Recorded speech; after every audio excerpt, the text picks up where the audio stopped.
जय हिंद बाबू। अजय सर के YouTube channel में आप सबका स्वागत है। आज मैं आप लोगों के लिए इंग्लिश ग्रामर का मोस्ट इम्पोर्टेंट टॉपिक वॉइस लेकर आया हूँ। सबसे पहले हम लोग ये जानेंगे कि आखिर वॉइस होता क्या है। तो voice is the form of verbs, यानी क्रियाओं के रूपांतर को वाच्य कहते हैं। यानी वॉइस का अर्थ जो होता है वाच्य होता है। आप ध्यान देंगे वॉइस समझने का सबसे सरल विधि, सबसे पहले आप ये समझ लें कि जब तक टेंस आपका कंप्लीट नहीं है, टेंस आपको नहीं आ रहा है, वॉइस बनाने में असुविधा होगी। लेकिन एक चीज़ आप ध्यान दें कि किसी भी सेंटेंस को बनाने के लिए सब्जेक्ट, वर्ब, ऑब्जेक्ट तीनों चीज़ का आना अति आवश्यक है। जैसे सब्जेक्ट जो काम करता है, ऑब्जेक्ट जिस पर काम किया जाता है, और वर्ब क्रिया जो कार्य होता है। कहने का मतलब यह है, एग्जाम्पल के तौर पर मैं आपको समझाता हूँ। मैं एक कार चलाता हूँ, मैं एक कार चलाता हूँ। यहाँ पर ये जो है सब्जेक्ट है, यहाँ पर आपका ये वर्ब और ये है ऑब्जेक्ट। तो कहने का मतलब जब हम एक्टिव से पैसिव में बदलते हैं, एक्टिव टू पैसिव, एक्टिव से पैसिव में बदलते हैं, तो इधर का ये ऑब्जेक्ट जो है यहाँ पर आ जाता है, यहाँ का ऑब्जेक्ट आ जाता है यहाँ, यानी यहाँ, और ये चला जाता है इसके पास। सबसे पहले ये देखेंगे कि इसका अनुवाद करेंगे। I drive a car. यहाँ पर ये ऑब्जेक्ट है, ये वर्ब और ये सब्जेक्ट का काम करता है। तो ध्यान देना है कि पैसिव वॉइस में, पैसिव वॉइस जो भी आप बनाएंगे, ऑब्जेक्ट को आप खींच करके, हाथ से खींचिए चाहे दांत से खींचिए, खींच करके एक्टिव के स्थान पर लाना है। यहाँ पर ये एक्टिव वॉइस है, और पैसिव वॉइस में जब आप बनाएंगे तो इसको लाएंगे यहाँ, ए कार।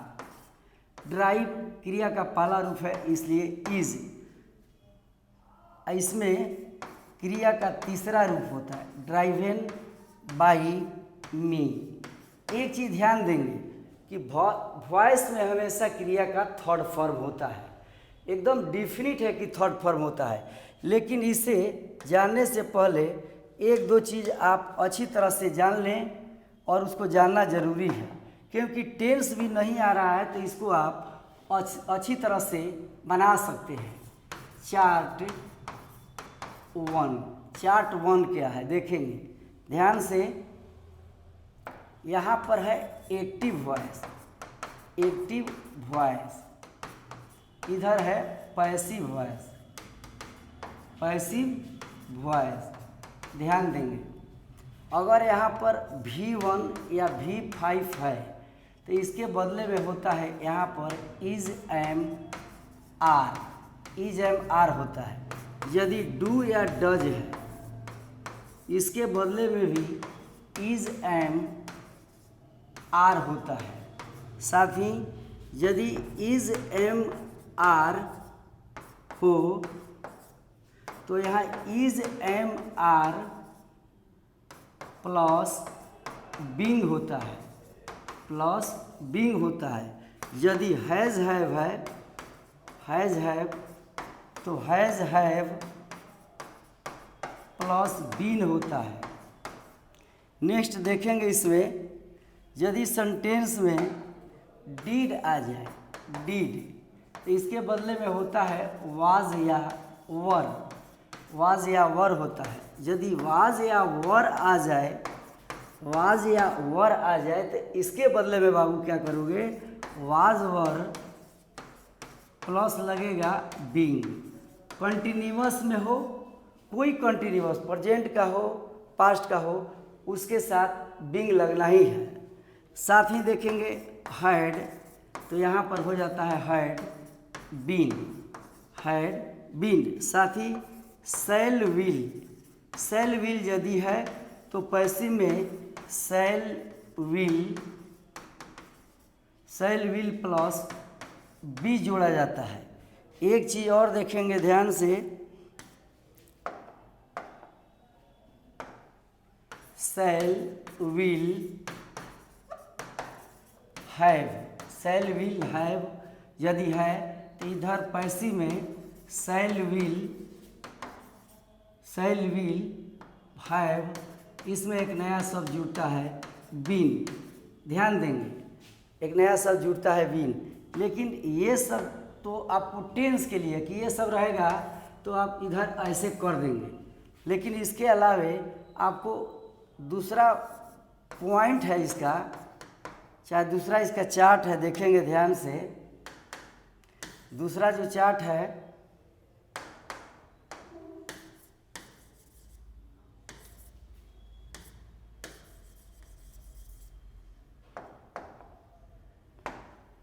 चार्ट टू में क्या है देखेंगे। चार्ट टू में आप क्या पाते हैं, ये भी आपके लिए बहुत ज़रूरी है। इधर है सब्जेक्ट और इधर है ऑब्जेक्ट। इधर सब्जेक्ट है, इधर ऑब्जेक्ट। आई है तो बाई मी होता है, वी है तो बाई अस होता है। यहाँ पर ही यू है, यहाँ पर यू है, यू तो यहाँ पर होगा बाई यू। देखेंगे ध्यान से, यहाँ पर ही होगा बाई हिम। अगर सी होगा बाई हर। यदि ध्यान देंगे, यदि यहाँ पर दे होगा तो दे का ऑब्जेक्ट होता है बाई देम। आप ध्यान देंगे, एग्जाम्पल मैं आपको बता रहा हूँ। और लास्ट ईयर एग्जाम में भी एक क्वेश्चन आपको पूछा जा चुका है, ध्यान देंगे। Sheela was writing a letter, Sheela was writing a letter. तो ये जो ऑब्जेक्ट है इसको सीधे इसके पास और ये जो है इसके पास चला जाता है। और यहाँ पर सहायक क्रिया दिया हुआ है, आप ध्यान देंगे यहाँ पर सहायक क्रिया दिया हुआ है।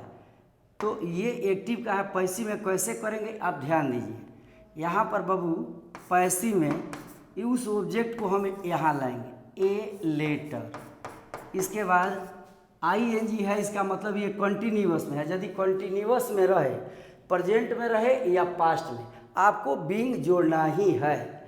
तो यहाँ लेटर के अनुसार वाज, एक नया शब्द जुड़ गया बीइंग। एक नया शब्द क्या जुड़ा, बीइंग, वाज बीइंग। और वर्ब का third form written by Sheela. ध्यान देंगे। इसी तरह से आप और एग्जाम्पल लेंगे। I have seen the Taj Mahal. I have seen the Taj Mahal, मैंने ताजमहल देखा है। देखिए ध्यान से, यहाँ पर ये हैव है। आप नियम जो चार्ट 1 में लिखाया गया है कि हैव के बाद आपको क्या देना है। हैव के बाद बीन होता है, हैड के बाद बीन होता है। ये पहलू आपको ध्यान में रखना होगा। यहाँ पर ये ऑब्जेक्ट है, यहाँ पर ये सब्जेक्ट, ये भी है हेल्पिंग वर्ब, और यहाँ पर है वर्ब। यहाँ पर एम भी है मेन वर्ब। तो इसको हम इधर लाएंगे, पैसिव वॉइस में ऑब्जेक्ट को सब्जेक्ट बनाएंगे। The Taj Mahal, the Taj Mahal has been, the Taj Mahal has been seen by. अब यहाँ पर आई सब्जेक्ट है तो बाई मी। इस तरह से आप किसी भी पैसिव वॉइस को बना सकते हैं, मात्र सेकेंडों में, मिनटों में बना सकते हैं। देखेंगे ध्यान से। और इसका रूल रेगुलेशन क्या है कि यदि प्रेजेंट में है तो प्रेजेंट और पास्ट दो चीज़ में हमको बड़ा दिक्कत होती है। जैसे चाहे लड़कों को दिक्कत होती है। आई, ध्यान देंगे, आई रोट अ लेटर। तो ध्यान दें, पहले ही मैंने बताया कि वॉइस बनाने में आपका टेंस बिल्कुल कंप्लीट होना चाहिए। तो यहाँ पर ये V2 है, क्रिया का दूसरा रूप, यानी ये सेंटेंस जो है पास्ट इंडेफिनिट टेंस में है। यदि V2 रहेगा तो आपको वहाँ पर वाज वर्ब का प्रयोग करना है। एक चीज़ का ध्यान रखेंगे, पहला पॉइंट आपको मैंने दिया था डिड, यहाँ पर डिड दिया था, लेकिन एक चीज़ और इसमें दे रहा है कि यदि V2 रहे, जैसे रोट, V2 रहे तो यहाँ पर हो जाएगा क्या, was were plus V3, was were plus V3 का प्रयोग करते हैं। इन सारे चार्ट को आप अच्छी तरह से देख लेंगे। नेक्स्ट है आपका पास्ट का एक एग्जाम्पल मैं आपको बता रहा हूँ, आई रोट ए लेटर। तो यहाँ पर क्रिया का दूसरा रूप जब है तो ध्यान दीजिए, इस ऑब्जेक्ट को सबसे पहले पैसिव में आप सब्जेक्ट बनाएंगे, अ लेटर के बाद क्या होगा बाबू, अ लेटर के बाद होगा वाज, क्योंकि ये V2 है, सेंटेंस जो है पास्ट इंडेफिनिट टेंस में है। A letter was written by, और आई का यहाँ ऑब्जेक्ट हो जाएगा मी। यानी इसमें करना क्या है कि जो ऑब्जेक्ट है उसको सब्जेक्ट के स्थान पर रखेंगे, और जो सब्जेक्ट है उसको ऑब्जेक्ट के स्थान पर। ध्यान देंगे, आपको समझने के लिए एक और बात मैं बता रहा हूँ। नंबर 1 है प्रेजेंट इन डिफिनिट टेंस। देखेंगे ध्यान से, इसमें होता क्या है, इधर एक्टिव है, इधर है passive, subject plus V1 V5 plus object. इधर पैसिव में होता है subject object plus is am are plus V3 plus by plus subject object, ये होता है। दूसरा है प्रेजेंट कंटिन्यूअस टेंस है। तो प्रेजेंट कंटिन्यूअस में क्या होता है देखेंगे, सब्जेक्ट के बाद इज एम आर होता है, प्लस V4 होता है ऑब्जेक्ट। लेकिन यही पैसिव वॉइस में इज एम आर प्लस एक नया शब्द जोड़ देते हैं बीइंग। बाकी नियम पहले की तरह रहेगा, इसमें कोई परिवर्तन नहीं होगा। साथ ही आप देखेंगे present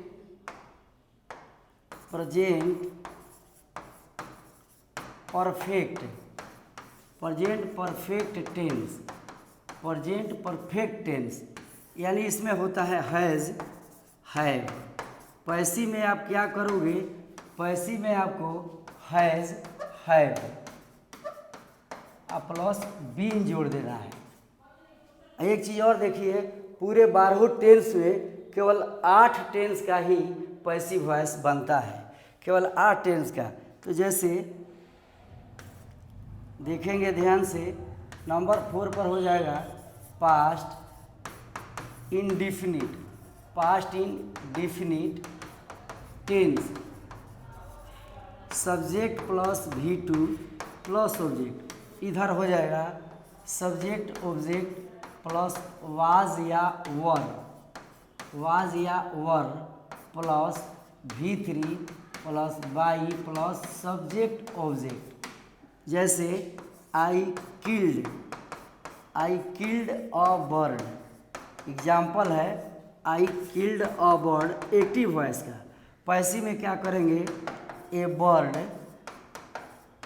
was killed by me, ऐसे होगा। नेक्स्ट है, आप ध्यान देंगे, past continuous tense. Past continuous tense, past continuous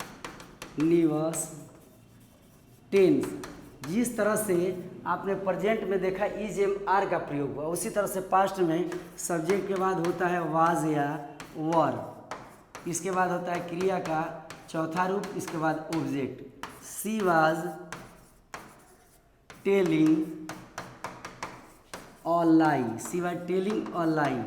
यहाँ पर आप ध्यान देंगे, पैसिव में बाबू सब्जेक्ट ऑब्जेक्ट प्लस हो जाएगा वाज या वर, एक नया शब्द जुड़ता है बीइंग, V3 अब बाई प्लस सब्जेक्ट ऑब्जेक्ट।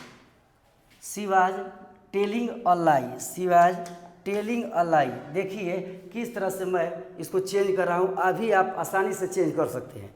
यहाँ पर ये लाई जो है ऑब्जेक्ट है, यहाँ पर आप लिखेंगे अ लाई इज, वाज है, लाई वाज बीइंग टोल्ड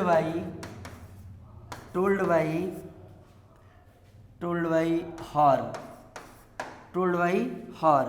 इसी तरह से आप इसको आसानी से बना सकते हैं, इसमें कोई प्रॉब्लम नहीं है।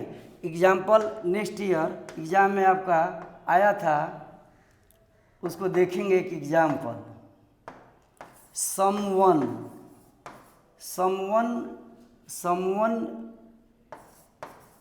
इज फॉलोइंग अस, ये नेक्स्ट ईयर एग्जाम में आया था। और आपको ये क्वेश्चन है और इसी क्वेश्चन पर आपको ऑप्शन दिया रहेगा एग्जाम में 4। कैसे बनाएंगे, वी आर फॉलोड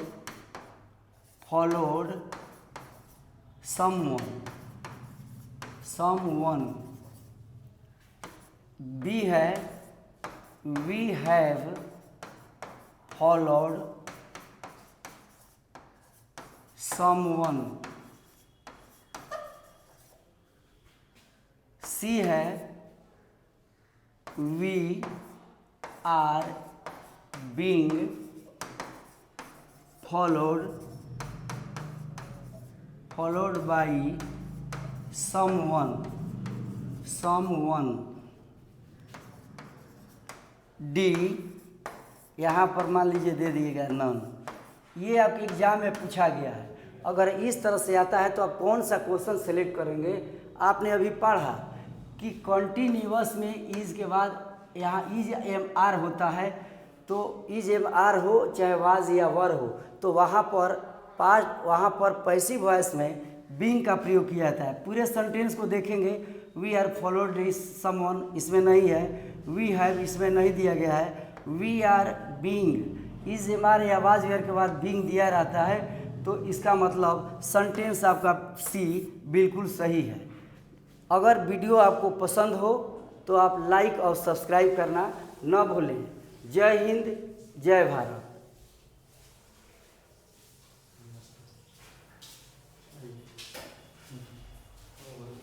लिखिए।